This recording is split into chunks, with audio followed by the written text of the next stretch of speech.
안녕하세요. 가가이 구독자 여러분. 저희가 올드카 촬영을 위해서 일본 후쿠오카에 왔습니다. 후쿠오카에서 캠핑장에서 딱 어울리는 차를 찍으려고 하는데요. 바로 1996년식 1세대 마지막 모델 랜드크루저 프라도입니다. 일본에서는 이제 랭크라고 얘기를 많이 하는데 상당한 올드카 팬들이 있죠.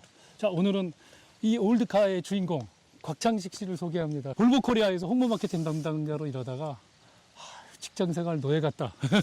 여러 가지 재밌는 일을 하고 있는데 랜드크루저 1세대 프라도 70개라고 하는데 마지막 1세대 모델을 사게 된 이유부터 일단 그 다음에 저희가 주행도 해보고 이 차의 특성 그리고 이 차가 가진 역시 이제 디자인이죠. 이거 뭐 하차감 최고잖아요.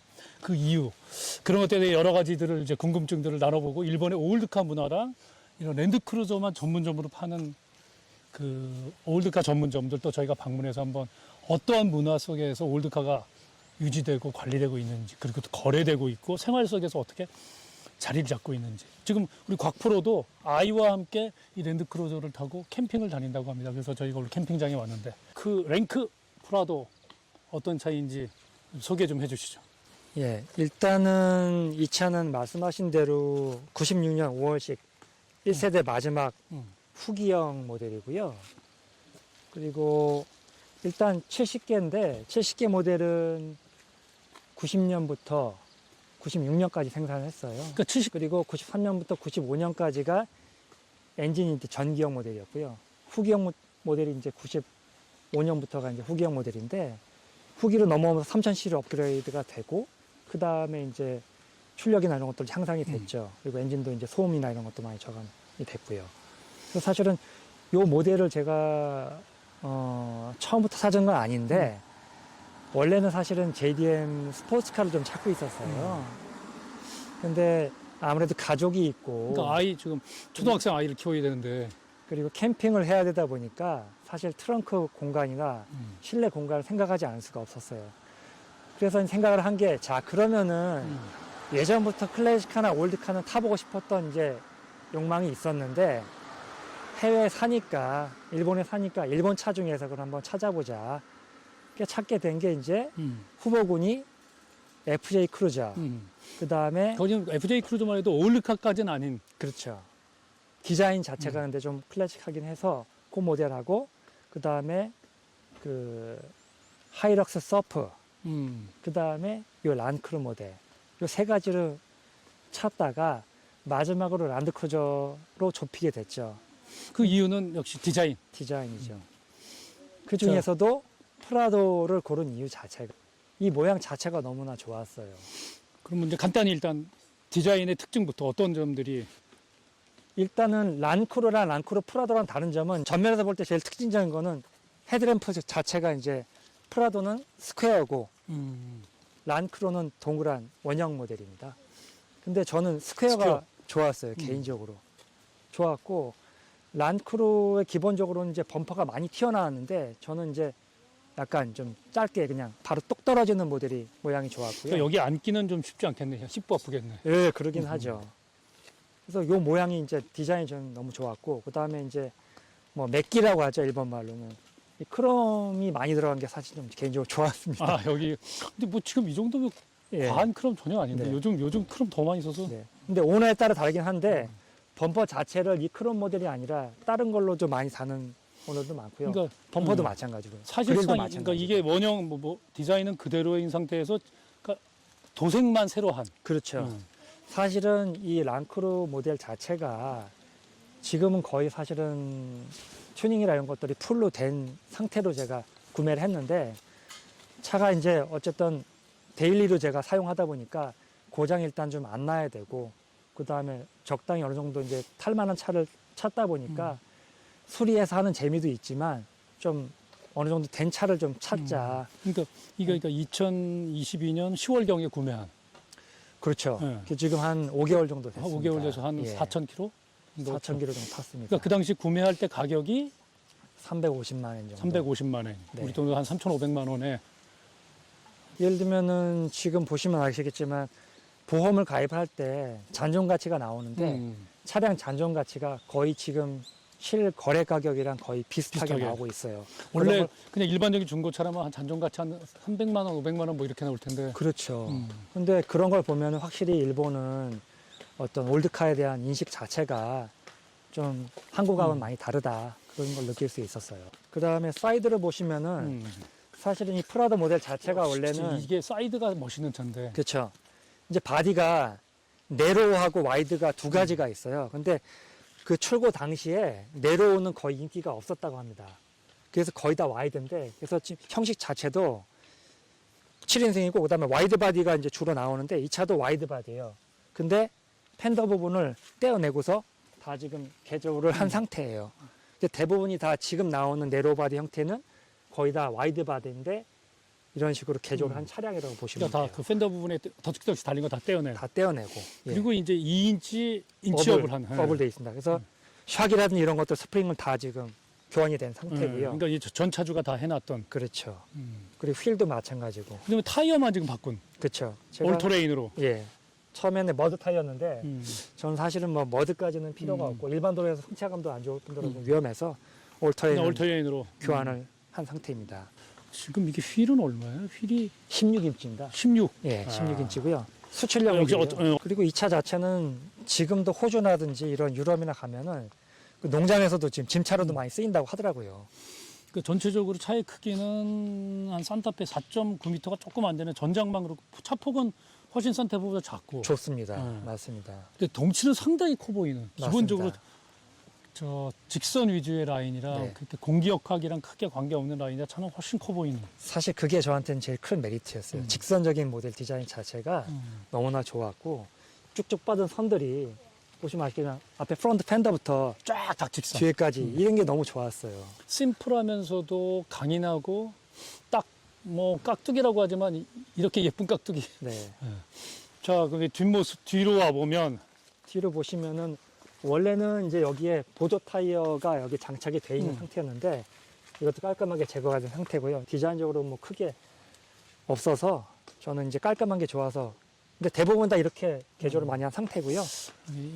요즘 도색 자체도 지금 다 해놓은 상태라서 이런 힌지 부분까지도 도색을 깔끔하게 잘 해놓은 상태입니다. 그리고 이게 문 여는 방식이 전형적으로 이제 맞아. 예, 일본 오른쪽 핸들에 맞게 그렇죠.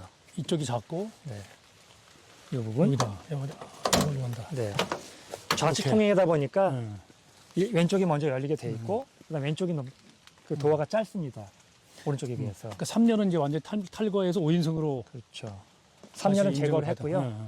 그다음에 충분한 캠핑 장비 뭐 넉넉히 넣을 수 있는 공간이 생기고. 네, 맞습니다. 음. 그래서 지금 이 차량 같은 경우는 이제 저희가 뭐 예전에 저희가 미니밴을 탔었는데 미니밴만큼은 아니지만 그래도 웬만한 SUV보다는 좀 많이 칠 수 있는 공간을 확보해 근데 이제 놨고요. 닫을 때도 역순으로 닫아야지 닫히는. 맞습니다. 자, 이제 운전석 쪽을 좀 사이드 미러가 접히고 이런 건 아닌 거고 그냥 사이드는 수동으로만 수동으로 수동으로. 접힙니다. 접히고 저것도 원래 상태. 원래 상태 그대로. 지금 부품들이 다 거의 뭐 지금 사실은 그대로 원형 그대로라 보시면 되고요. 지금 제 사기 전까지 차주가 이제 몇 명인지 모르겠지만 지금 직전 차주까지가 지금 개조해 놓은 게 휠하고 서스펜션이랑 쇽이랑 그러니까 2인치, 그러니까 5cm 정도 올린. 네, 그거. 그 다음에 요 핸들. 그 매력이 핸들. 네, 우드가 아무래도 톤 자체가 차량 이미지랑 어울려서 요런 거. 그 다음에 시트 커버. 요거까지를 이제 튜닝이 된 상태로 제가 구매를 했고요.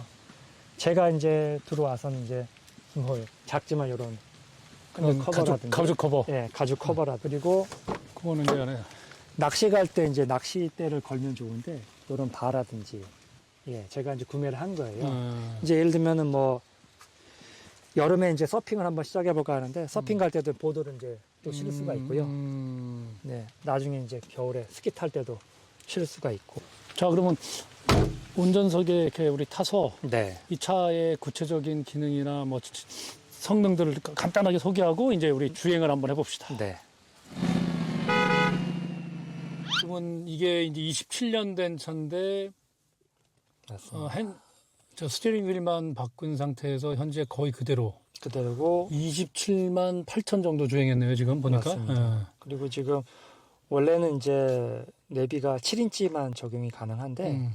제가 사실은 그 아이가 뒤에서 음.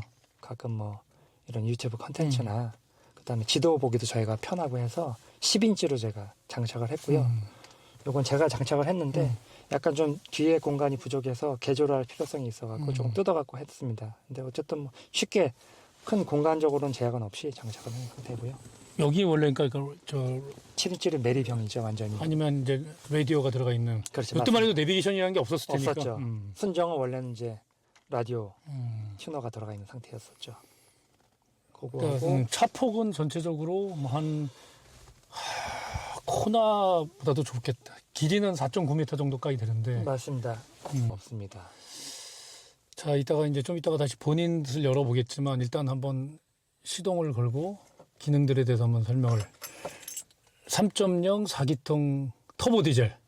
커먼 레일도 아니라 내가 2001년에 1세대 산타페 샀는데 그때 산타페 뒤에 CRDI라고 붙어 있어. 그 커먼 레일 디젤 다이렉트 인젝션이라고. 다이렉트 인젝션. 커먼 레일도 전인 그 그냥 터보 디젤. 맞습니다. 생각보다 굉장히 예상했던 것보다 훨씬 깔끔한 MVH를 보여줬는데, 자, 한번 시동. 걸어보겠습니다. 오, 이 강인한 진동이 한꺼번에 동반되면서. 사실은 이 차를 살 때 제가 거의 온라인에서 전국에 있는 차를 다 뒤졌어요. 차 찾는데 제가 한 6개월 정도가 걸렸는데 다 뒤졌을 때 후쿠오카에 다행히도 이 란크루 전문점이 한 두세 군데가 있었는데 그 점장 말로는 자기가 차를 때까지 뭐 200~300대 팔았는데 그 중에 상태가 발군인 차 몇 군데 탑3 안에 든다 할 정도 상태가 좋았고요. 그러니까 실내나 뭐 이런 건 바꾼 게 없는 그대로인 거고. 네. 그리고 뭐 시동도 일발로 그때 걸렸었고 나름 그 당시에는 그래도 고르고 골라서 구매를 신중하게 했던 차입니다. 그 옛날 방식 그대로 4단 자동. 4단입니다. 네, 맞아요. 그래서 사실 참. 뭐 연비적으로는 좀 아쉽지만 사실은 뭐 이 차는 연비보다는 이런 향수를 느끼며 타는 차라서 그러니까 연비가 한 6km? 7km 정도. 7km, 7km 정도. 네, 입니다. 그래도 뭐 오버드라이브도 돼 있고 해서 한 80km 정도 되면은 마지막에 이제 4단. 넘어가서 이제 그러니까 뭐 그때 되면 RPM이 한 2000 정도 조금 낮게. 뭐 어차피 많이 밟아야 뭐 120km. 맞습니다. 뭐 그렇게 밟을 일도 없는 차고. 네. 살살 달려가면서 타는 이제 올드카인데. 고속도로 타면은 제가 주로 이제 뭐 최고로 달리는 게 100km 정도인데 그때 가면 RPM이 한 2200 정도, 300 정도 올라갑니다. 아직까지 제가 5개월 동안 특별하게 고장이나 문제된 건 아직까지는 없었고요. 이 정도 정숙성이 뭐 이 정도면 충분히 참을 수 있는 진동. 네. 기본적으로 어쨌든 저는 디젤을 워낙에 좋아했고요. 토크 때문에 디젤을 좋아했고 그리고 SUV는 사실 주로 많이 안 탔었는데 주로 이제 세단을 많이 탔었는데 기존에 어쨌든 세단보다는 그래도 뭐 착자감 이런 건 좀 높지만 그래도 운전하면서 좌석 위치가 높다 보니까 운전할 때 편안한 건 좀 있더라고요. 시야가 좀 확보가 되니까. 그리고 미러도 생각보다는 커서 좌우 상황 살피기가 굉장히 편합니다. 자, 뭐 깔끔한 관리 상태를 보여주는 27년대 랜드크루저 프라도인데, 자, 한번 보닛을 열고 3.0 터보 디젤이 어떻게 반응을 하고 있는지 보닛을 한번 봅시다. 이게 어쨌든 일본에서 국산차다 보니까 부품 수금 이런 것도 사실은 생각보다는 좋아요. 뭐 어쨌든 상태가 그렇게 뭐 농난 것도 많지 않고 없어요. 예. 생각보다는 좋았고. 뭐 기본적으로 냉각수 뭐 이거 이외에는 크게 변속기 달려 있는 거 빼고는 인간이 얼마든지 지금 정비할 수 있는. 네. 그래서 사실은 뭐 엔진오일 정도는 직접 뭐 갈아가면서 차거든이 높기 때문에 직접 갈아가면서 하는 것도 좀 재미있을 것 같아요. 자, 27년 된 본인 룸을 열어봤더니 역시 참 일본답게 깔끔하게 관리가 된. 어쨌든 뭐 관리 상태가 뭐 안 된 차도 사실 굉장히 많았어요. 아까도 말씀드렸지만 차를 제가 한 6개월 정도 찾았는데 그 차들 중에서 어쨌든 상태는 제일 좋았고 엔진룸이랑 또 굉장히 깨끗한 상태로 어쨌든 27만을 탄 올드카 치고는 터보 디젤 상태도 너무 좋고. 오케이. 자, 이제 이 무거운 버닛을 다시 닫고 디자인적으로 역시 다시 봐도 네. 정말 명불허전이네. 밤에 그 헤드라이트가 할로겐이에요. 노란색. 그 이미지가 너무 좋았어요. 사실은 그래서 시야성은 조금 떨어져요. 그래서 제가 옵션으로 LED 소구는 달았는데 다행히 밝아서 이걸로 이제 보조를 하고 있고요. 자, 그러면 이제 드디어 27년 된 랜드크루저 프라도 랭크를 주행을 하면서 또 이 차와 얽힌 이야기들을 한 번 더 진행을 해보도록 하겠습니다.